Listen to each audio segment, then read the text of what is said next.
DK specific channel में आपका स्वागत है दोस्तों। मैं हूं आपका चैती डीके जी। मेरे साथ है दोस्तों भाजपा के एक प्रदेश प्रवक्ता तो हैं ही दोस्तों, लेकिन एक डॉक्टर हैं, पेशे से डॉक्टर हैं। डॉक्टर राम सागर सिंह जी हैं जो रेडियोलॉजी हैं। इनसे बात करते हैं कि सर क्या होता है अल्ट्रासाउंड से रिलेटेड, क्या कैसा कुछ आगे मतलब कि बिहार को लेकर के या भारत में इसका कुछ मतलब कि सरकारी हॉस्पिटल में इसका आगे कुछ आगे बढ़ेगा ट्रीटमेंट को लेकर के? देखिए, हर एक क्षेत्र में भारत ने विकास किया है।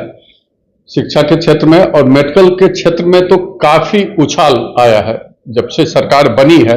हमारी पीछे भी जब अटल बिहारी वाजपेयी जी की सरकार थी तो उसके पहले सिर्फ एक एम्स हुआ करता था। जब वाजपेयी जी प्रधानमंत्री बने और एम्स खुल गए, जगह जगह पर मेडिकल कॉलेज का संख्या भी बढ़ाने का काम हुआ। तो मेडिकल कॉलेज जहां भी खुलते हैं तो फिर नर्सिंग कॉलेज भी बढ़ेंगे, क्योंकि मैन पावर का बहुत जरूरत होता है। हमारी सरकार जब बनी थी तो हम लोगों ने 50 साल का हेल्थ का रोड मैप तैयार करके 13 में ही तैयार करके रखा था कि हमारी सरकार जब बनेगी तो हेल्थ सेक्टर में क्या क्या काम करना है। और आप देखी होंगी कि हमारी सरकार बनने के साथ ही हेल्थ पर काम शुरू हो गया था। आप देखी होंगी कि जो हार्ट का ऑपरेशन में स्टेंट लगते थे, स्टेंट का दाम 1.5 लाख रुपया हुआ करता था, उसका दाम सीधे घटा करके 30,000 रुपया कर दिया गया। ये ऐसे नहीं हुआ, पेसमेकर भी ये पहले से ही हम लोग बना करके रखे थे। उसका परिणाम है, क्योंकि हम लोग जो मेडिकल सेल हुआ करता है बीजेपी में, तो मेडिकल सेल के द्वारा ये सारा चीज पहले से तैयारी करके रखा हुआ था, उसको किया गया। आप नी के घुटने में जो 50,000 लगते थे उसका 7,000 रुपया कर दिया गया। 810 दवाओं का कीमत कम कर दिया गया, जिसमें हाइपरटेंशन का, शुगर का, सारी दवाइयों का है। 810 दवाओं का दाम घटा कर करके।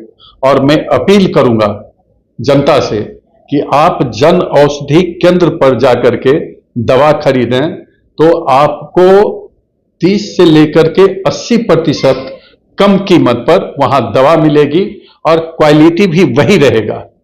इसलिए मैं लोगों से अपील करूंगा कि जन औषधि केंद्र पहले 8,000 के आसपास था, अब फिर संख्या बढ़ने जा रहा है जन औषधि केंद्र का, लोग वहां से जाकर के दवा खरीदें। कुछ लोग कहते हैं सर कि जिस तरीके से हम बाहर का एक पैरासीटामोल खाते हैं और एक जन औषधि वाला खाते हैं तो वो जल्दी बुखार को गिरा देता है, जो जनरल जो है दवाई जो होता है, जो जन औषधि वाला थोड़ा लेट से करता है दवाई। क्या नहीं, ये स्पेसिफिक कुछ नहीं, ये गलतफहमी है।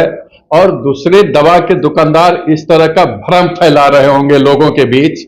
उसके क्वालिटी में एक चीज का भी कोई गड़बड़ी नहीं है, उतना ही काम करेगा जितना बाहर वाला करेगा।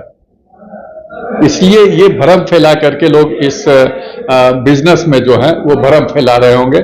जनता को उसके भ्रम जाल में नहीं फंसना है, मैं यही लोगों से अपील करूंगा। ये आयुष्मान कार्ड किस तरीके से, जिसके पास आयुष्मान कार्ड है तो किस तरीके से वर्क करेगी सर?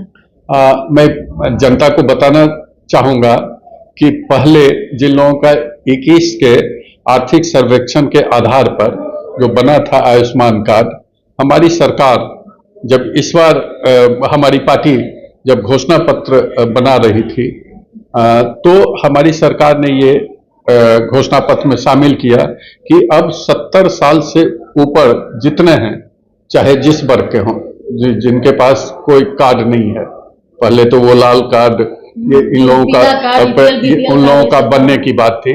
अब सरकार मोदी जी ने निर्णय लिया कि 70 साल से ऊपर जितने लोग हैं सारे लोगों का आयुष्मान कार्ड बनेगा।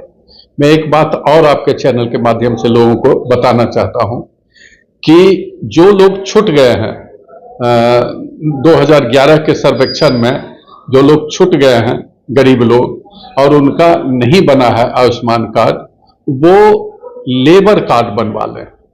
लेबर कार्ड जिन लोगों का बन जाएगा तो उन लोगों को फिर आच्छादित कर दिया जाएगा। तो आयुष्मान कार्ड उनका इलाज सब फ्री में करवाया जाएगा। तो अधिक से अधिक लोग लेबर कार्ड का रजिस्ट्रेशन करवाएं, उससे लाभ मिलेगा। तो इसमें सर सिर्फ एलोपैथिक यूज होगा या होम्योपैथिक या आयुर्वेदिक? नहीं, हमारी सरकार तो जब से आई है तब से सारी विधा पर खर्च कर रही है। रिसर्च पर काफी खर्च किया जा रहा है। रिसर्च पर पहले पैसे नहीं दिए जाते थे सरकार से, अभी हमारी सरकार रिसर्च में काफी पैसा दे रही है, रिसर्च बढ़ा है और उसका लाभ जनता को मिलने जा रहा है। सर एक पर्सनल लेवल का एक क्वेश्चन है कि सर जितना लोगों को जैसे एमएलए हो, विधायक हो, एमपी हो, कोई भी हो, उन लोगों का सेफ्टी सारा चीज सब व्यवस्था मिलता है, तो हम लोग का वैज्ञानिक को ये सब प्रावधान क्यों नहीं है? बिजली बिल से लेकर के फ्लैट से लेकर सब व्यवस्था क्यों नहीं है? वो क्यों यहाँ के बहुत मल्टी टैलेंटेड वैज्ञानिक हैं, वो कभी रूस चल जाते हैं, अमेरिका चल जाते हैं, वहाँ आखिर यहाँ के वैज्ञानिक बाहर क्यों जा रहे हैं? नहीं, कुछ तो देखिए, रिसर्च ऐसा विषय है कि वो ग्लोबल है, कहीं पर भी ज्यादा अच्छा मौका मिलेगा जाकर के पैकेज मिलता है वहाँ ज्यादा उन लोगों का मिलता है तो वो चल जाते हैं। अब पैकेज भारत सरकार भी देना शुरू कर दिया है, पहले यहाँ नहीं था। मैं तो पहले पीछे भी बोल चुका हूँ कि रिसर्च में कम पैसे बजट में डाले जाते थे, अब 10 गुना ज्यादा रिसर्च में डाल दिया गया।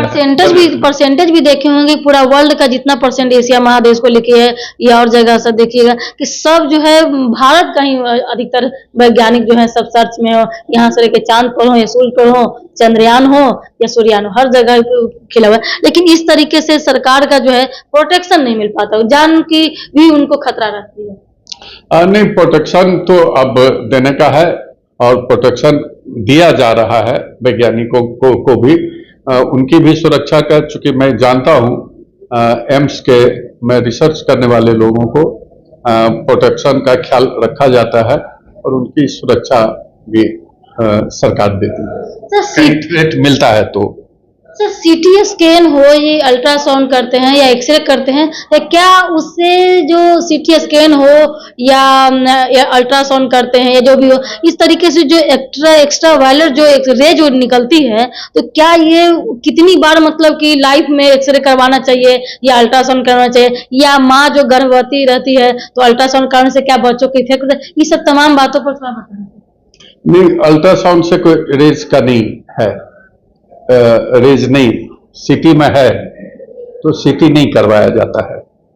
जब माँ गर्भवती होती है तो उसका सीटी नहीं करवाया जाता है, क्योंकि उससे रेज निकलता है और कैंसर होने का खतरा रहता है।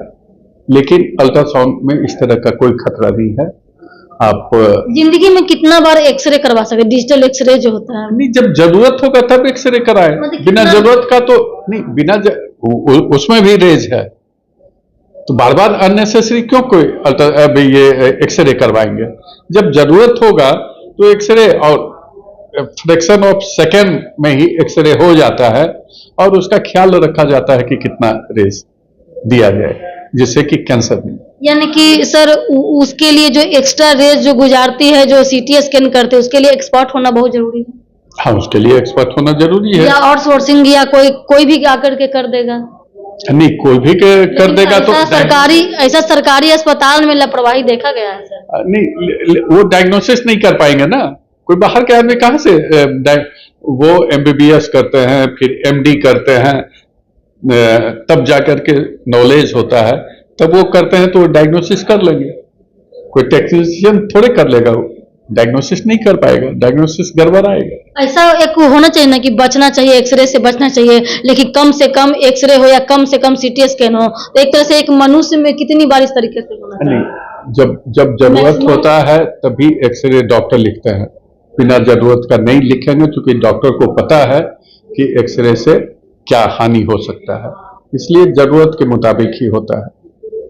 बहुत बहुत धन्यवाद सर। देख रहे हो दोस्तों कि आने वाला समय में जो है हर सरकारी अस्पताल हो या आयुष्मान कार्ड से रिलेटेड हो, या जो है जो 70 साल के जो एवं हो चुके हैं उन लोगों के लिए जो है इलाज के लिए प्रावधान किया गया है। और आगे इस तरीके से जो सरकार, जो डबल इंजन की जो सरकार है, वो आगे और प्रावधान करेगी, और जितने सारे रिसर्च में हो या साइंटिस्ट को लेकर के सब प्रावधान, सब फैसिलिटी ये सब स्टार्ट हो गई, धीरे धीरे मिलेगी। देखते रहिए आगे क्या होता है। डीके से लाइक शेयर कमेंट सब्सक्राइब कीजिए, फेसबुक पे है तो फॉलो करिए। जय हिंद।